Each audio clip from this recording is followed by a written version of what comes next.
is an explanation of the plans now being laid to throw the United States into a third world war. It was made a short time ago before a large group in the congressional room of the Willard Hotel in Washington, D.C.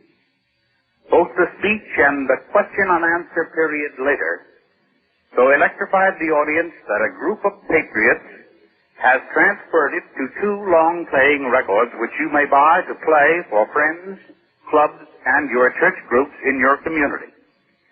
The speaker is Mr. Benjamin Freedman, noted authority on Zionism and all of its schemes. Mr. Freedman is a former Jew, and I mean a former Jew. He has fought the communist world conspiracy tooth and nail and stands today as a leading American patriot. We now take you to the speaker's platform to present Benjamin Freedman.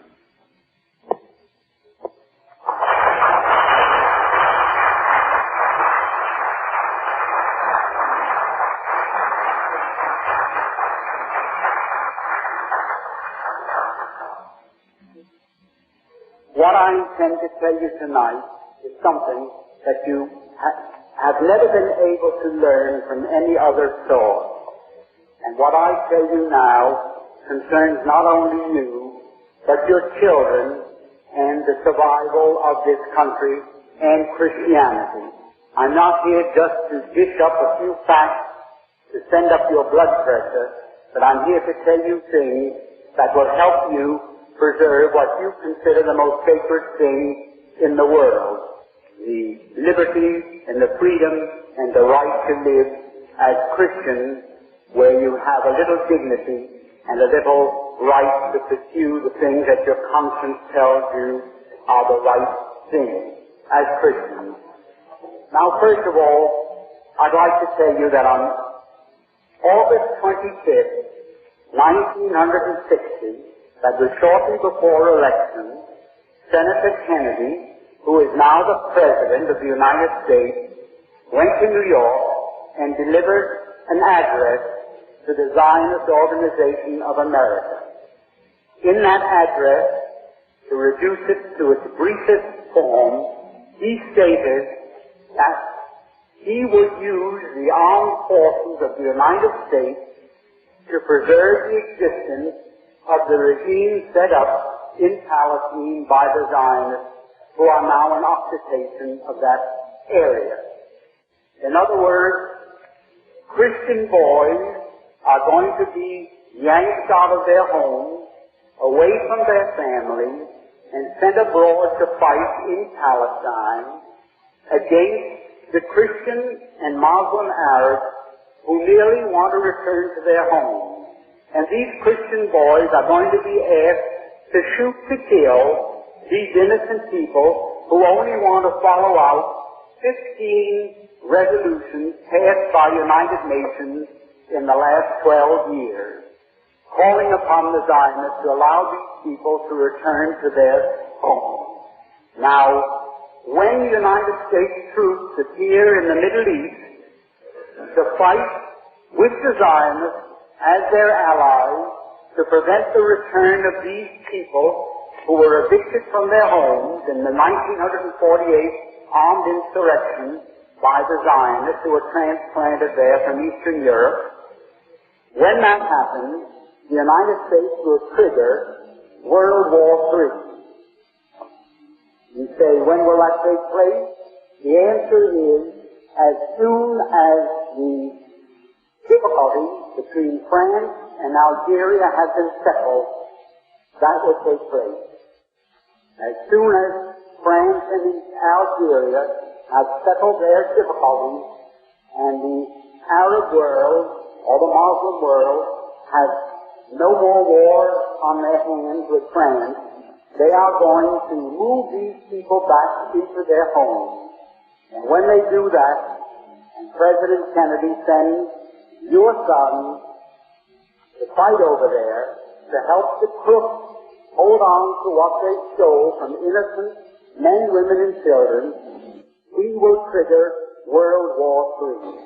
And when that starts, you can be sure we cannot emerge from that war a victor. We are going to lose that war, because there is not one nation in the world that will let one of their sons fight with us for such a cause. I know and speak to these ambassadors in Washington and at United Nations, and of the 99 nations there, I've consulted with maybe 70 of them, and when we go to war in Palestine to help the thieves retain possession of what they have stolen from these innocent people, we're not going to have a man there to fight with us as our allies. And who will these people have supporting them, you ask? Well, 4 days after President Kennedy, or he was then Senator Kennedy, made that statement, on August 28, 1960, the Arab nations called a meeting in Lebanon, and there they decided to resurrect or reactivate the government of Palestine, which has been dormant, more or less, since the 1948 armed insurrection by the Zionists. Not alone that, they ordered the creation of a Palestinian army, and there are now drilling maybe 500,000 soldiers in that area of the world to lead these people back to their homes. With them, they have as their allies all the nations of what is termed the Bandung Conference group. That includes the Soviet Union and every Soviet Union satellite. It includes Red China. It includes every independent country in Asia and Africa, or 80% of the world's total population. 80% of the world's population, 4 out of 5 human beings on the face of the earth, will be our enemies at war with us.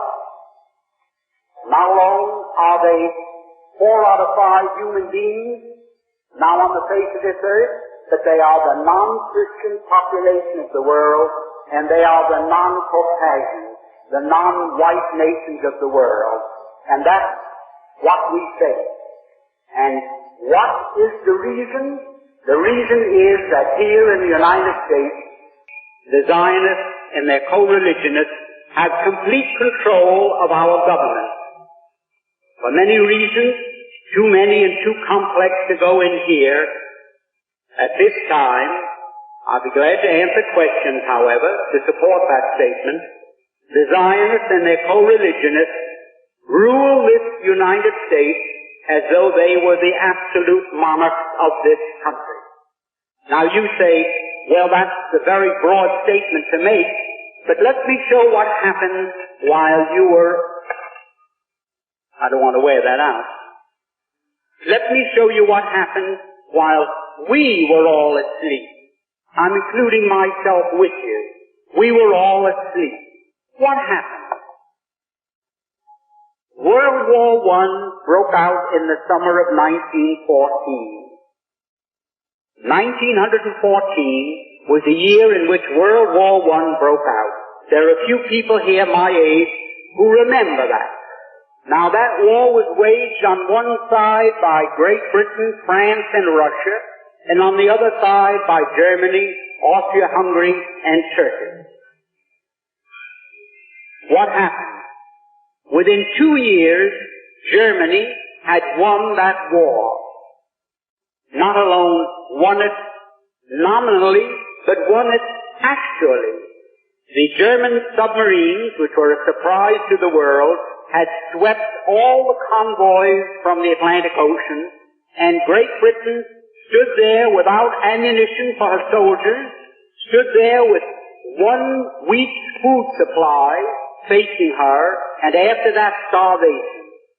At that time, the French army had mutinied. They lost 600,000 of the flower of the French youth in the defense of Verdun on the Somme. The Russian army was defecting.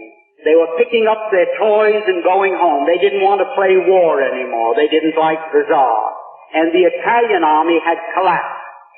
Now, Germany, not a shot had been fired on